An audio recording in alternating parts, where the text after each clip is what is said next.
Siguro hindi mo lang naikukwento pero naisipan mo na rin sumuko. Alam mo, ramdam ko rin yan. Araw-araw nating pinagdadaanan yung salitang bawal mapagod.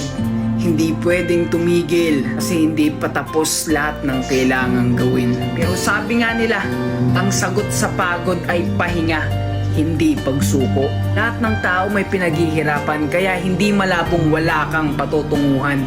At kahit walang nakakaalam ng mga hirap mo at nararanasan, hindi mauuwi sa wala lang ang mga tahimik mong laban. Kaya saludo ko sa mga taong nagsusumikap. Deserve mo maabot ang inyong pangarap.